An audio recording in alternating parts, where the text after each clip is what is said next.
Hello friends, तो आज मैं आपके लिए जो वीडियो लेकर आई हूँ उस वीडियो में मैं आपको आज इंग्लिश ग्रामर का एक चैप्टर पढ़ाऊँगी। तो दोस्तों, उस चैप्टर को पढ़ने से पहले मैं थोड़ा आपको इंट्रोड्यूस कराती हूँ कि जो चैप्टर हम आज पढ़ने जा रहे हैं, तो हम जब कभी भी आपस में किसी से मिलते हैं, बातचीत करते हैं, तो हमारे लिए बातचीत करने के लिए हमें क्या ज़रूरी होता है, हम किसके माध्यम से बातचीत करते हैं।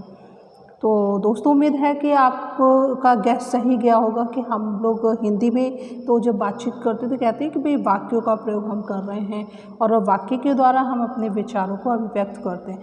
तो ये सेम थिंग इंग्लिश में भी जब हम किसी से कांटेक्ट करते हैं, तो कांटेक्ट करने के लिए जब हम अपने व्यूज़ एक्सप्लेन करते हैं तो हम कुछ सेंटेंसेस का यूज़ करते हैं।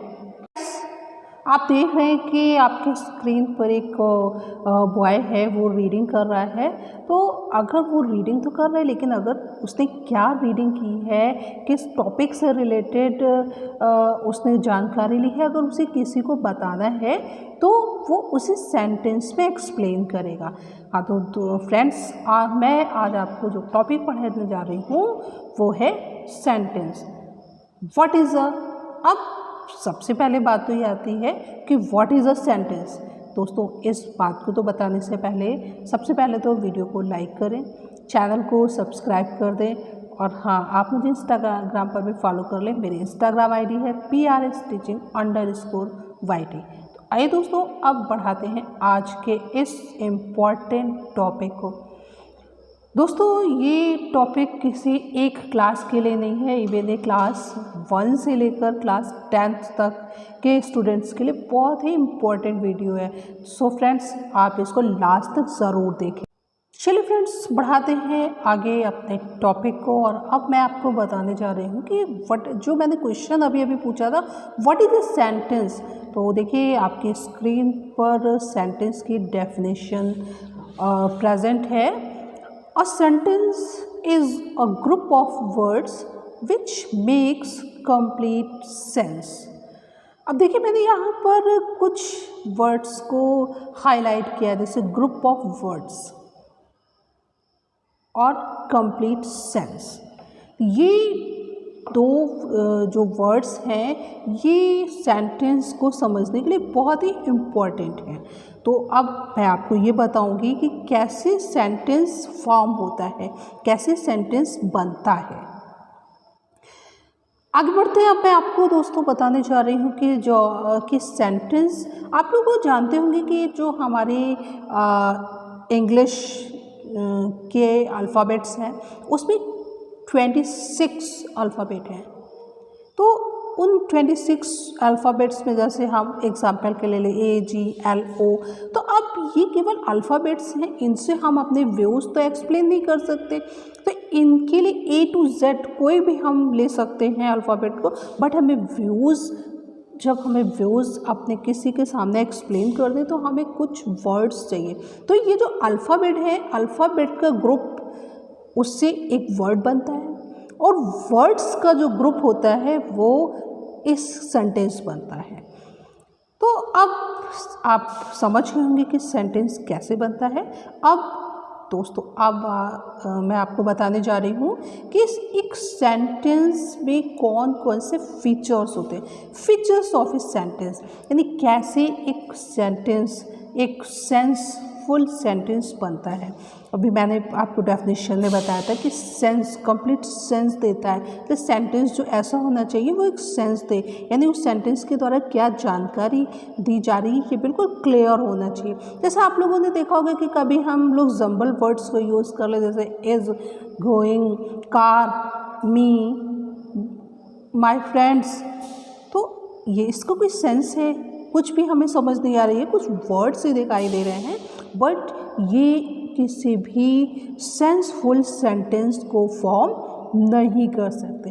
तो सबसे पहले जो सेंटेंस के लिए ज़रूरी चीज़ है, अब मैं आपको फीचर्स बताने जा रही हूँ जो कि आपकी स्क्रीन पर प्रेजेंट है।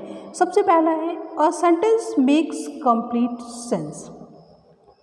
Next, a sentence begins with a capital letter. A sentence always has a verb. तो फ्रेंड्स the third one है a sentence always has a verb. Last, a sentence always ends in a full stop, a question mark or a mark of exclamation, जिनका symbol क्या है, full stop है. Full stop एक point जैसा होता है. और फ्रेंड्स क्वेश्चन मार्क तो आप जानते होंगे क्योंकि आप उसका यूज़ करते हैं. फुल स्टॉप का भी आप यूज़ करते हो और एक्सक्लेमेशन साइन जो है आप उसे भी जानते होंगे. तो अब एक सेंटेंस को फॉर्म करने के लिए जिन जिन चीज़ों की आवश्यकता होती है वो यहाँ पर फीचर्स में बताए गए कि सेंटेंस जब कभी भी आप कोई भी सेंटेंस लिखना स्टार्ट करेंगे तो वो उसकी स्टार्टिंग कैपिटल लेटर से होगी. और सेंटेंस कंप्लीट तभी होगा, सेंसफुल तभी होगा जब उस सेंटेंस में वर्ब होगा. इवन अगर हम बोले माय फादर, ही, शी, दे, तो बेटा ये तो केवल आपके सिंगल वर्ड्स हैं और किसी भी पर्सन के लिए यूज़ किए जा रहे हैं. बट अगर हम इन्हीं के साथ वर्ब यूज़ करते हैं, ही इज़ गोइंग, तो ये कंप्लीट सेंस हमको क्लियर कर रहा है. अब देखते हैं कि हम एग्जाम्पल सेंटेंस का कि जैसे हम लोग सेंटेंस अरेंज करते हैं तो आप कैसे अरेंज करोगे. तो सबसे पहले आप सेंटेंस जब अरेंज करोगे तो आप सबको जो सब्जेक्ट है उसे आप सबसे पहले आप लिखोगे और उसके बाद फिर आप वर्ब लिखोगे, फिर आप आपके एडवर्ब हैं, एडजेक्टिव्स हैं, जो भी चीज़ें हैं आप उन सभी को यूज़ करोगे और एक मीनिंगफुल सेंटेंस आप बनाओगे. ये आप सेंटेंस बनाना सीख सकें इसको और बिल्कुल आपके लिए सारी चीज़ें क्लियर हो जाएं तो मैंने कुछ सेंटेंस यहाँ पर एज ए एग्जाम्पल लिए हैं. तो फर्स्ट सेंटेंस है he goes on Sunday to the church. अब देखिए जैसे हम इस सेंटेंस को सुनते हैं और रीडिंग करते हैं तो हमें क्लियर पता चल जाता है कि क्या वर्क हो रहा है. Next, Humpty Dumpty sat on a wall.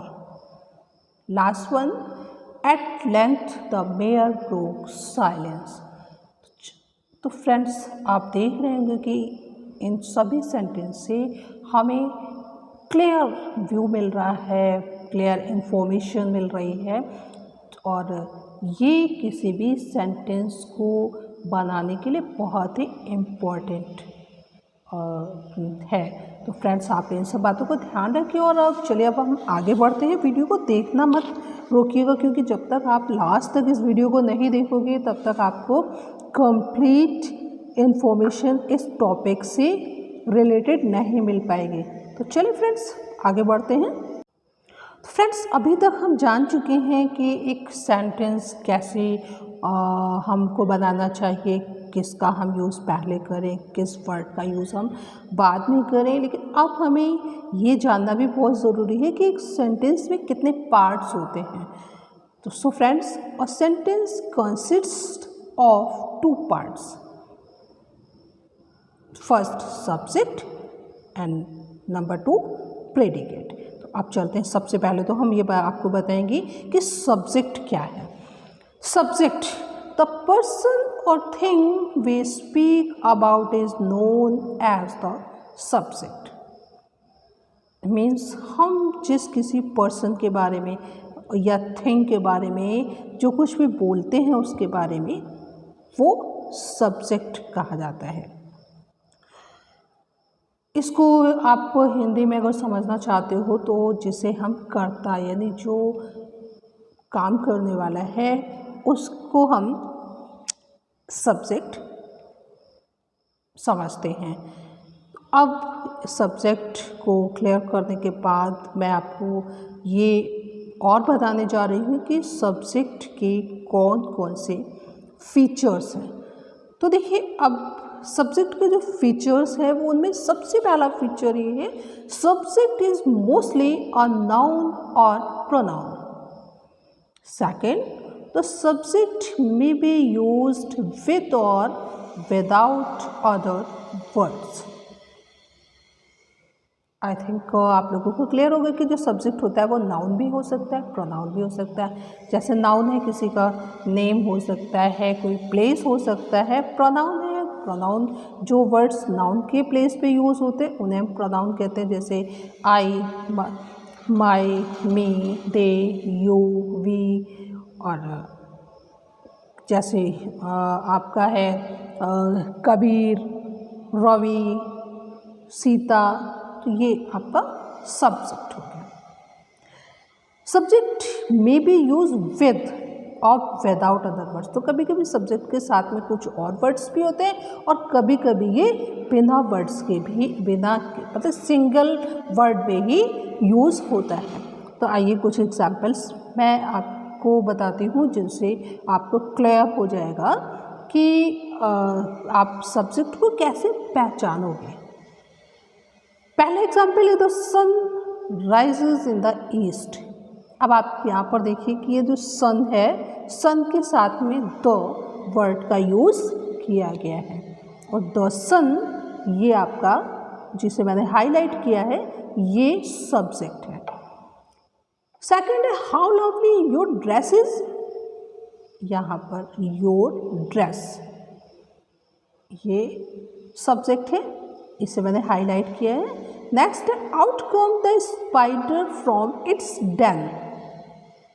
Spider noun है और ये यहाँ पर सब्जेक्ट है। तो फ्रेंड्स आपको क्लियर हो गया होगा कि आप सब्जेक्ट को कैसे रिकॉग्नाइज करोगे किन्हीं भी सेंटेंस में। इसके लिए आप प्रैक्टिस करते रहें और जितना ज़्यादा आप न्यू सेंटेंस की प्रैक्टिस करेंगे उतने ही आपके डाउट्स क्लियर होते चलेंगे। दोस्तों अब हम आगे बढ़ते हैं और बात करेंगे जो सेंटेंस का सेकंड पार्ट है और जिसका नेम है प्रेडिकेट।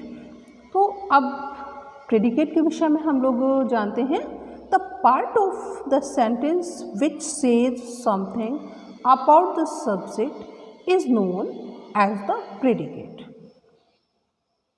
प्रेडिकेट वो है जो सेंटेंस में जो सब्जेक्ट है उसके विषय में बताया जाता है ना। सब्जेक्ट के विषय में जो भी कुछ बताया जाए वो प्रेडिकेट होता है। तो अब ये देखिए जो इम्पॉर्टेंट वर्ड्स हैं जिससे आप फाइंड आउट कर सको प्रेडिकेट, उन्हें मैंने हाईलाइट्स किया है। तो सब्जेक्ट से रिलेटेड जो भी जानकारी आपको सेंटेंस में दी जाएगी वो सब प्रेडिकेट है। और बहुत ही सिंपल है, आप समझ सकते हो कि जैसे जो सब्जेक्ट है, सब्जेक्ट के बाद वाला जितना जो कुछ भी है आप सब्जेक्ट फाइंड आउट कर लीजिए और सब्जेक्ट के बाद जो भी आपके सेंटेंस में जितना भी बचा हुआ पार्ट है वो सब प्रेडिकेट होगा। आइए कुछ एग्जाम्पल्स भी इस डेफिनेशन को क्लियर करने के लिए हम देते हैं, लेकिन एग्जाम्पल से पहले फ्रेंड्स मैं आपको प्रेडिकेट के फीचर्स के विषय में बताती हूँ। चलिए देखिए features of predicate. The predicate tells about और डिस्क्राइब्स द सब्जेक्ट। मतलब ये जो सब्जेक्ट है उसके विषय में बताता है, जानकारी देता है। इट हैज़ वर्ब विद और विदाउट अदर वर्ड्स। मतलब जो सेकंड फीचर ये है कि वर्ब होगा तो कभी कभी वर्ब सिंगल वर्ब दिया होता है सेंटेंस पे तब भी वो मीनिंगफुल सेंटेंस हो जाता है और कभी कभी वर्ब के साथ में कुछ और वर्ड्स का भी यूज़ किया जाता है सेंटेंस को और अधिक क्लियर करने के लिए। तो जैसे हम लोग कहते हैं ना, अगर मैंने एग्जांपल दिया बर्ड्स फ्लाई, ये भी एक कंप्लीट सेंटेंस हो गया। और अगर उनके birds fly in the sky, तो यहाँ पर फ्लाई वर्ब है और वर्ब के साथ में इन द स्काई ये वर्ड्स यूज़ किए गए हैं। तो फ्रेंड्स ये तो अभी हम बात कर रहे थे जो प्रेडिकेट्स के फीचर्स हैं। अब मैं आपको यही सारी बातें जो एग्जाम्पल्स हैं उनके थ्रू भी बिल्कुल क्लियर कर दूँ। तो चलते देखते हैं, आगे बढ़ते हैं। फ्रेंड्स अब प्रेडिकेट के फीचर्स के बारे में जानने के बाद चलिए एग्जाम्पल से और इन सब चीज़ों को क्लियर कर लीजिए। तो देखिए फर्स्ट एग्जाम्पल है trains pass behind my house. Second one, jogging is a good exercise. And last, the teacher gave us notes. अब इन सेंटेंसेस को आप बिल्कुल केयरफुली देखिए। तो देख रहे हैं, आप देख रहे हैं कि यहाँ पर ट्रेन्स, इसके बाद जो पास यानी वर्ब से जो स्टार्ट हुआ है, तो और वर्ब उसके साथ जितने भी वर्ड हैं वो सभी जो कि मैंने रेड मार्क से मार्क किए हुए, हाईलाइट किए हुए, वो सब पूरा पार्ट जो है वो प्रेडिकेट है। इसी तरह जो सेकंड वन है जॉगिंग, उसके बाद जॉगिंग तो यहाँ पर सब्जेक्ट हो जाएगा, but is a good exercise ये आपका प्रेडिकेट है। लास्ट सेंटेंस में गेव अस नोट्स, जो गेव यहाँ पर वर्ब है और इसके बाद जो भी वर्ड्स हैं वो सभी प्रेडिकेट हैं। तो फ्रेंड्स, अब आप सेंटेंस में जो सेंटेंस के 2 पार्ट्स हैं, subject and predicates, I hope कि आप लोगों उनको अब आप बहुत अच्छे से रिकॉग्नाइज कर पाएंगे। और मोस्टली सारी क्लासेस में क्वेश्चंस एग्जाम में पूछा ही जाता है कि भाई what is the subject, find out the subject and predicate in the following sentences. तो फ्रेंड्स, अब एक लास्ट पॉइंट और इस टॉपिक से रिलेटेड है जो कि मेरे हिसाब से बहुत ज़रूरी है, तो आइए उसको भी मैं आपको बता दूं। फ्रेंड्स, आप देख रहे हैं कि मैंने स्क्रीन पर जो लिखा हुआ है पॉइंट्स टू बी रिमेंबर, यानी कुछ पॉइंट्स, जो एक पॉइंट है वो उसे आपको हमेशा याद रखना होगा। It is not necessary that the subject of a sentence must always come in the beginning.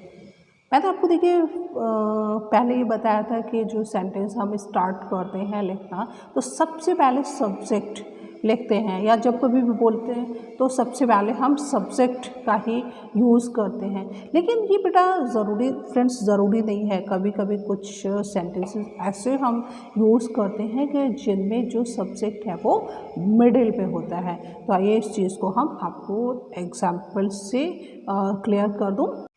क्या देखिए, 2 एग्जाम्पल्स मैंने दिए हुए। Have you seen the movie, how lovely your dress is. In sentences, first sentence में आप देख रहे हैं यू जो कि सब्जेक्ट है वो बीच में लिखा हुआ है, और जो सेकंड सेंटेंस है जिसमें योर ड्रेस सब्जेक्ट है, ये आपका सेंटेंस के मिडिल में लिखा हुआ है। तो फ्रेंड्स, आई होप कि आपको ये टॉपिक बिल्कुल क्लियर हो गया होगा और आपको ये वीडियो अच्छा भी लगा होगा। तो फ्रेंड्स, अगर आपको वीडियो अच्छा लगा तो प्लीज़ वीडियो को लाइक करें, शेयर करें और चैनल को सब्सक्राइब ज़रूर कर दें। इसी तरह मैं आपके लिए हिंदी, संस्कृत और इंग्लिश तीनों सब्जेक्ट से रिलेटेड, ग्रामर है, लिटरेचर है, इनसे रिलेटेड वीडियोज़ आपके लिए लेकर आती रहूँगी। Thank you.